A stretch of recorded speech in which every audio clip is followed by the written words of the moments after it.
up, friends? I'm certainly trying, and today we're going to be reviewing Dua Lipa's newest album, Radical Optimism. This is the third album by UK singer-songwriter and pop star Dua Lipa. While having a semi-popular debut self-titled back in 2017, her 2020 album Future Nostalgia is kind of what skyrocketed her into the sort of mainstream US zeitgeist alongside music circles as a whole. Granted, Dua Lipa has always been fairly popular in the UK, but still, I'm from America, so what I say goes. Either way, Future Nostalgia saw some pretty big growth from her debut self-title, with, ironically for its name, very forward-thinking sounds, delving into new disco, and having some great vocal performances and production too. Like I said, it was forward-thinking. Now, with this new album, though, it is definitely not as forward-thinking as its predecessor. It's really not trying to continue that forward momentum set up by the previous album. However, spoiler alert, I am a bit more of a fan of this project compared to some of the other people that have been reviewing it, I think. However, it is very obvious that Dua Lipa on this album is more so refining existing sounds of Europop and old school disco rather than trying to create something totally new. Unlike on Future Nostalgia, she's not really trying to make this grand statement or exploration of where new disco and Europop are going. End of an Era starts the record off, and honestly makes for a pretty good first impression. A fun and slick bass line alongside that crunchy drum kit, they just combine to create a pretty great vibe. Dua's vocals are very smooth on this one, and the chorus is catchy as hell. I would say out of all the songs on the project, this is one of the ones that leans more into that Future Nostalgia sound. It does still have that very disco-esque aesthetic alongside those spoken word passages that were on a few tracks of Future Nostalgia as well. And I think the lyrical angle on this track also sort of starts us off for the sort of subtle narrative of the record being this sort of hopeless romantic vibe, kind of pining for romance, but not really knowing if she's in the right headspace or lifestyle space to get it. It's this interesting mix of being a hopeless romantic, but also kind of being an optimistic lover, too. Now we get to Houdini, one of the two singles on the project, and to be honest, the two singles are the strongest songs on the record. Houdini is definitely the biggest hitter of the bunch, I think, and you can really feel that sort of Tame Impala production style on this one, especially in that gritty guitar and those slick synths. The flows are punchy and catchy, and Dua's vocals can honestly get to some pretty great heights on this one. The song goes into some pretty fun places, especially in the sort of rough synth melodies that go on during the verses. It adds a ton of texture and personality to the track overall. The Houdini references in the lyrics describing how on and off she is about love and how only someone worthy can decipher her tricks and kind of figure her out are also really quirky and engaging. Next up we get Training Season, another really strong single with these plucky guitar strings alongside some pretty fun beats and vocals. It's simultaneously very driving and pining at the same time, and that's something I think that Dua Lipa is pretty good at overall. It also has a fun and flirtatious vibe to it too, with Dua Lipa talking about how she wants someone experienced who will kind of hold their relationship accountable.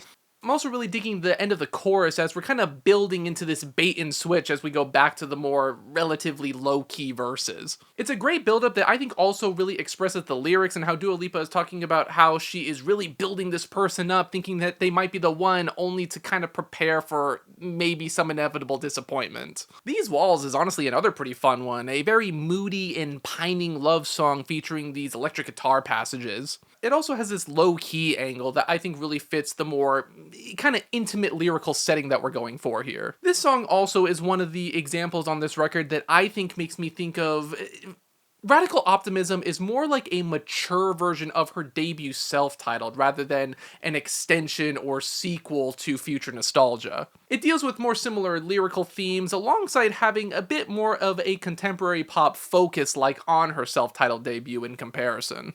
The chorus is super bittersweet as we kind of go for that usual sort of typical lyrical angle about how she's seeing the writing on the wall, the relationship isn't working out no matter how hard she tries to save it, and if the walls could talk, they'd tell her to break up. Her and Kendrick are kindred spirits, I guess. I'm also really loving those delicate synths that accentuate the guitar and the beat, and I think her vocals really sell the lyrics here. What You Doing is another pretty solid one, maybe a bit lacking in identity, but man, that bass line hits. It almost feels more 70s pop inspired, going very much into that throwback disco sound. It kind of wears its influences on its sleeve a little more so than the other tracks on this project does, but it does it well. I love the flow that this one has. Those twinkly synths are vibey as hell, and you know me, I am an absolute sucker for that one extended synth note in the background of the verses. Like, come on, it's so good. Strangely, it almost feels like the soundtrack to an old school movie at times. I will say though, lyrically, it is kind of a retread of Training Season, however, it does still fit the vibe of the track, and you know, it's pleasant enough. French Exit is probably going to be one of the more divisive songs on the record, I think, but I'm honestly really digging the sort of instrumental shakeup that this song provides. It actually abandons the disco influences a little bit and takes us more in a contemporary dance direction, but I think it actually fits the track pretty well, and it does actually give this song a bit more of an identity compared to if it was just another disco track. It strangely has both a fun yet a melancholic vibe, and I think the very engaging vocals on this one provide an interesting contrast to the more low-key instrumental. However, we do have these sort of synth strings and guitar passages during the chorus that add a dramatic flair to the track too. Her delivery on this one is just fantastic, and I love how they have this sort of like sitar passage during the second verse as well, kind of ramming home that she's in her own world and she's basically going to leave whenever she feels like it. And in a way, her being in her own world here kind of showcases how she's almost like delaying the inevitable. She's not willing to confront the fact that maybe she does need to see another person, or maybe this relationship isn't working out and, you know, she needs to make a French exit. It's almost like a denial about her love life to avoid heartbreak in a sense. After this point, though, the second half of the project does feel noticeably weaker compared to the first half, and it does go more into that direction that I mentioned earlier of it feeling more like a mature version of her debut self-titled. Illusion is still pretty good, though, even if it is a bit more overt about its influences. The verses aren't really anything to write home about. They're not bad or anything, but that chorus is really why we're here. Like when the vocals pick up and the piano and the bass go crazy, like, come on, that's the good stuff. I'm also really digging the distorted vocal samples and bells on this track. It definitely feels like it was meant to be a club anthem, especially as we get that sort of organ solo near the end. However, I gotta say, it is fun, and it does fit in what it's trying to do. Falling Forever is definitely my least favorite song on the record, mostly because of how kind of obnoxious the instrumental is on this one, especially as we get into that overly bombastic chorus. Those booming drums are just kind of giving a generic arena anthem vibe, something like an adult contemporary pop artist like Pink would do, and I'm just not really a fan of that. The lyrics are also not as interesting compared to the stories and scenarios that she was talking about and describing on the previous tracks. I also don't even really think this vocal style fits Dua very much. It sounds more like something that Florence Welch would do, which I think fits her instrumental style a lot more than it fits Dua's. Anything for Love is an unfortunate case because the first half is basically a glorified, slow piano ballad, which I am just not a big fan of. It just does not interest me. However, the second half, when the beat actually picks up and we get a few more instrumentals kicking in, that's pretty good. Unfortunately, by the time we get to that point, it's basically over.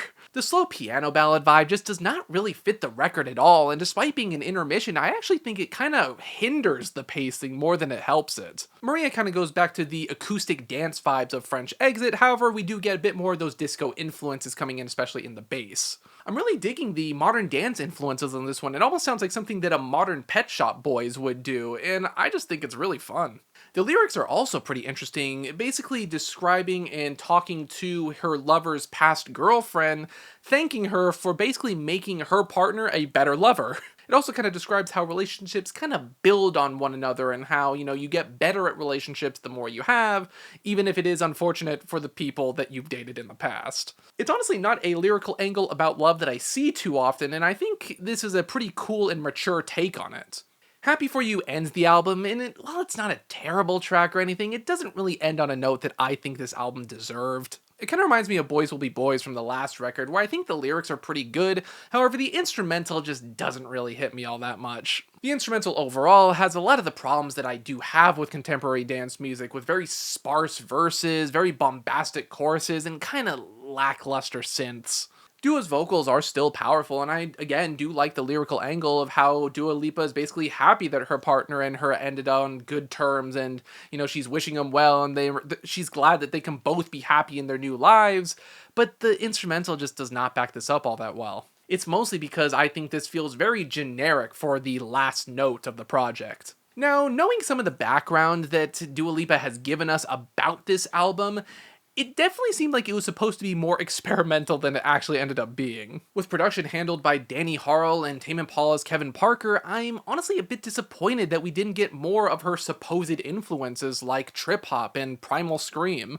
Part of me wonders if the record label is the reason why this album just isn't really matching the vibe that Dua Lipa was describing as up to release, especially when you see songs like Training Season have extended versions as well.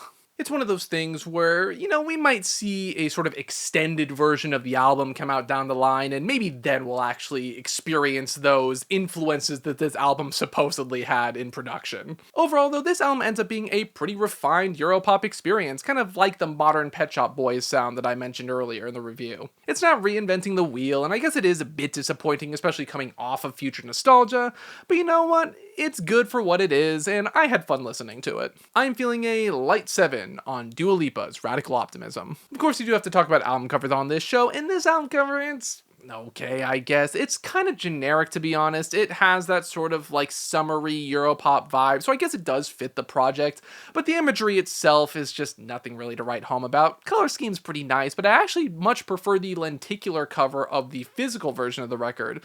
That one actually shows, a picture of Dua Lipa diving into the water, and we get that bold text on the cover too, and I think that fits the vibe a lot better. It also definitely makes the album cover a lot more interesting, I think, as well. So I would much prefer to have the physical versions cover on the digital as well. I don't know really why they did the digital separate from the physical, but, physical good, digital, eh. But those are just my thoughts on this newest record by Dua Lipa. What did you guys think? Do you think this album is just a pretty pleasant Europop experience, even if it isn't as experimental as its predecessor? Or were you guys really hoping for something as interesting and as forward-thinking as Future Nostalgia? Let me know. Be sure to like, comment, subscribe, ring the bell if you want to be optimistic about my future, and until the next one, farewell.